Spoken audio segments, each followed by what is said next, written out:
अस्सलाम वालेकुम दोस्तों, कैसे हो? उम्मीद है कि सब खैरियत से होंगे। अल्लाह आप लोगों को ऐसे ही खुश रखे। आइए आज आपको मैं एक दिलचस्प कहानी सुनाता हूं। हालांकि ये सिर्फ एक कहानी है, लेकिन इसमें एक बड़ी सच्चाई है। यानी भले ऐसा रियल में हुआ ना हो, लेकिन रियल में एक दिन ऐसा होने वाला है। इसलिए आज की कहानी बड़ी दिलचस्प है, सबक आमोज है। आप वादा करें कि आप इसे पूरा सुनेंगे और शेयर करेंगे, क्योंकि आज आपको जिंदगी का एक बहुत बड़ा सबक मिलने वाला है। ठीक है, तो कहानी यह है कि एक बादशाह का आखिरी वक्त आया, यानी वो मर्जुल मौत, यानी आखिरी मरने के बिल्कुल करीब आ गया। तो उसने सारे वजीरों को जमा किया और जमा करके उसने आखिरी वसीयत की कि देखो, मेरे बाद बादशाह वो बनेगा जो एक रात कब्र में सोएगा, उसे सुबह बादशाह बना दिया जाए। ये मेरी वसीयत है। ये वसीयत करके वो बादशाह मर गया, यानी बादशाह का इंतकाल हो गया। लेकिन इस अजीब वसीयत को पूरा करने के लिए कोई भी तैयार नहीं हुआ। कोई भी एक रात कब्र में कैसे सोएगा? सबको अपनी जान प्यारी है, अपनी जिंदगी प्यारी है। ना कोई दरबारी तैयार हुआ, ना कोई वजीर तैयार हुआ, ना कोई खादिम तैयार हुआ, ना कोई शहरी तैयार हुआ। काफी ऐलान कराए गए, काफी दिन गुजर गए। बहुत दिन गुजर जाने के बाद एक गरीब कुमार, जिसके पास ना घर था, ना कोई दुकान थी, ना कोई जायदाद थी, कुछ भी नहीं था, सिर्फ एक गधा था, वो तैयार हो गया। वो सोचने लगा कि मेरे पास खोने को है ही क्या, अगर बच गया तो बादशाह बन जाऊंगा, और मर गया तो मर गया।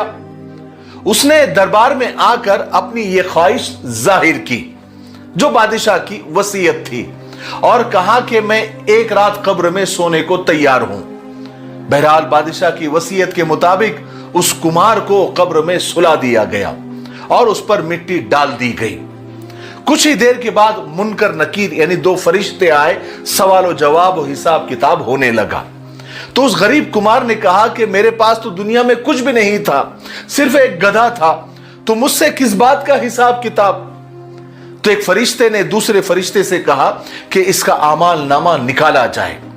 जब उसका आमाल नामा देखा गया तो उस फरिश्ते ने कहा कि तुमने फलाने दिन, फलाने तारीख को, फलाने वक्त पर अपने गधे को भूखा रखा था, क्या यह बात सही नहीं है? कुमार ने थोड़ा याद किया और कहा कि हाँ, एक बार ऐसा हुआ था, लेकिन वो गलती से हुआ था, मैंने जानबूझकर नहीं किया था। फरिश्ते ने दूसरे फरिश्ते से कहा कि इसको बेजबान जानवर को भूखा रखने के जुर्म में 100 कोड़े लगाए जाए। तो दूसरे फरिश्ते ने जमकर उस गरीब कुमार को 100 कोड़े लगाए। वो बिल्कुल जख्मी हो गया। फिर उसका दोबारा आमाल नामा खंगाला गया। तो फिर दूसरे फरिश्ते ने कहा कि तुमने फलाने वक्त, फलाने दिन और फलानी जगह पर अपने उस बेजबान जानवर गधे पर उसकी ताकत से ज्यादा बोझ डाला था कि नहीं? उस गरीब कुमार ने थोड़ा सोचा और सोचकर कहा कि हाँ, एक बार ऐसा हुआ था, लेकिन वो मजबूरी में हुआ था, मैंने मजबूरी में किया था। फरिश्ते ने कहा कि इसको बेजबान जानवर को सताने के जुर्म में 200 कोड़े लगाए जाए। उस फरिश्ते ने उस गरीब कुमार को 200 कोड़े सारी रात भर लगाता रहा। बेचारा कुमार लहू लुहान हो गया। सुबह को जब लोगों ने उस गरीब कुमार को कब्र से निकाला ताकि उसे बादशाह बनाया जाए और सारे खजानों की चाबियां उसे थमा दी जाए और पूरे मुल्क की बागडोर उसके हाथ में दी जाए, लेकिन वो गरीब कुमार कब्र से निकलकर सीधे भागा, सरपट भागा। तो लोग बड़े हैरान हुए। लोगों ने उसे जाकर पकड़ा, उससे वजह पूछी, रीजन पूछा। कमाल हो गया, तुमने इतना बड़ा इम्तिहान दिया, तुम रात भर कब्र में सोए और अभी तुमको बादशाहत मिलने वाली है, तो तुम बादशाह से क्यों भाग रहे हो? उस गरीब आदमी ने कहा कि भाई, कब्र का हाल मुर्दे को ही पता है, मैं मुर्दे की एक रात की जिंदगी गुजार कर आया हूं। सिर्फ एक बेजबान जानवर को गधे के साथ सिर्फ 2 मरतबा गलती से और मजबूरी से मेरे हाथ से बुरा हुआ तो मैं सारी रात सजा काटता रहा, सारी रात मैं कोड़े खाता रहा। मैं ये बादशाहत और ये दौलत लेकर उसका हिसाब कैसे दे पाऊंगा? मुझे नहीं चाहिए ऐसी बादशाहत, ऐसी जिम्मेदारी और ऐसी माल और दौलत। मैं लानत भेजता हूं।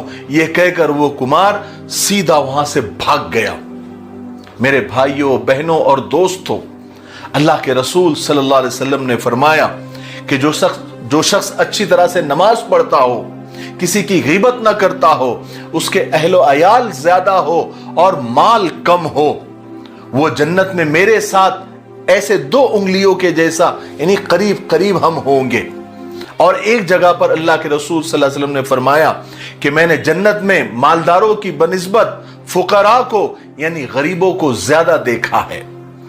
और एक जगह और अल्लाह के रसूल सल्लल्लाहु अलैहि वसल्लम ने फरमाया कि फुकरा मालदारों से यानी गरीब मालदारों से 500 साल पहले जन्नत में दाखिल होंगे।